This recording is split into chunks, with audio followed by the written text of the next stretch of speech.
आदाब दोस्तों, मैं हूं यम्मे वाजिद। आप देख रहे हैं पैगाम टीवी। आज की बात में आज हम बात करेंगे दिल्ली की। दिल्ली एमसीडी इलेक्शन के नतायज मंजर आम पर आ गए हैं। ताहम यहाँ बताने वाली चीज़ ये है कि अवाम ने बीजेपी पार्टी को अक्सर मुस्तरद कर दिया है। बीजेपी पार्टी ने इंतखाबी मुहिम के दौरान बुलंदबांग दावे किए थे और इंतखाबी मंशूर जारी किया था। ऐसा लग रहा था कि बीजेपी के लिए ये आखिरी इलेक्शन है। बड़े बड़े सियासी लीडर को मैदान में उतारा गया और अवाम से वादे किए गए, इरादे किए गए, लेकिन अवाम ने, दिल्ली की अवाम ने बीजेपी को मुस्तरद करते हुए उसे उसका चेहरा दिखा दिया है।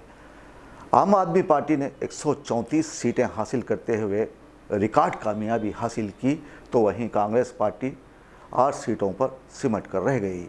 हमने हर रोज़ देखा है कि मुख्तलिफ जमातों के रहनुमाओं की ज़ाती सहूलियात और ज़रूरियात के मुताबिक महाज बनते और बिगड़ते रहे। पहले अफकार और अवाम की मर्ज़ी इन मुहर्रिकात पर लगाम हुआ करती थी और इंतखाबी नतायज मुस्तहकम हुकूमत बनाने में मुवाफ़िक़ किरदार अदा करते थे।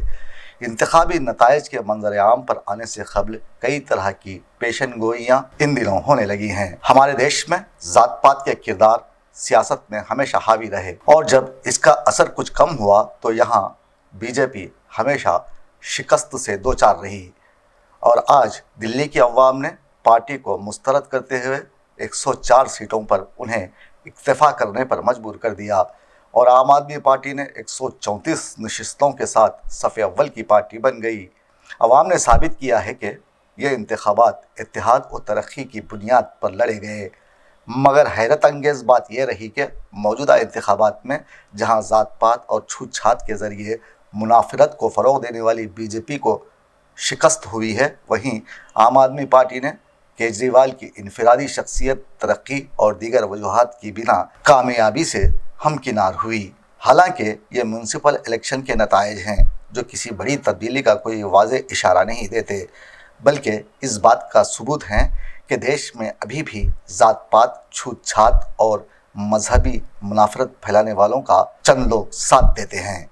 दिल्ली एमसीडी में जिन्होंने बीजेपी के हक़ में वोट दिया है, वो लोग जानबूझकर यहाँ की फ़ज़ा को मकदर करने पर तुले हैं या फिर उन्हें डरा धमकाकर उनका वोट ख़रीदा जा रहा है, कहा नहीं जा सकता।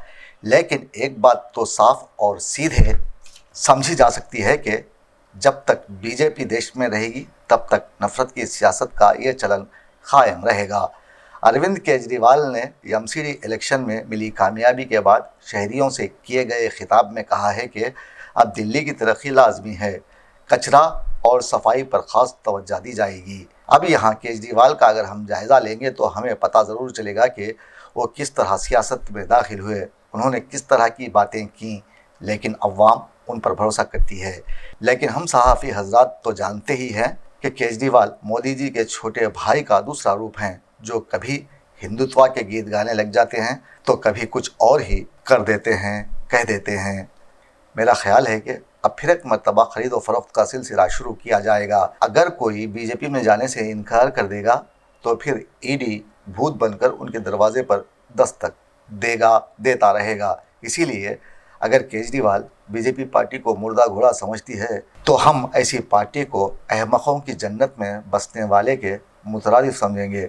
अब केजरीवाल को अवामी मुश्किलात पर ध्यान देने की ज़रूरत है। वो कहते ज़रूर हैं कि बुनियादी ज़रूरियात पर ध्यान दिया जाएगा। अगर वो अवाम की ज़िंदगी में खुशहाली लाने में कामयाब होते हैं तो फिर वो दिन दूर नहीं जब देश भर में आम आदमी पार्टी के चर्चे होंगे। कि बस राजनीति आज तक की थी, आज तक जितनी राजनीति करनी थी कर ली, अब अपने को सबको मिलके काम करना है, सबको मिलके दिल्ली ठीक करनी है।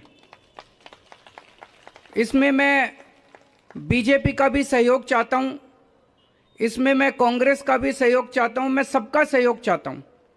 सबके सहयोग से हम दिल्ली को ठीक करेंगे, सब मिलके दिल्ली को ठीक करेंगे। 250 के 250 पार्षद जो चुन के आए हैं, मैं अब उनसे निवेदन करता हूं कि आप किसी पार्टी के पार्षद नहीं, अब आप दिल्ली के पार्षद हैं, मिलके दिल्ली को ठीक करेंगे। और आज के बाद से मैं सभी पार्टियों का भी सहयोग की अपेक्षा करता हूं कि हम सारी पार्टियों को साथ लेके चलेंगे। जिन लोगों ने हमें वोट दिया उनका बहुत बहुत शुक्रिया। जिन्होंने वोट नहीं दिया उनको मैं कहना चाहता हूं, पहले आपके काम कराएंगे फिर दूसरों के काम कराएंगे।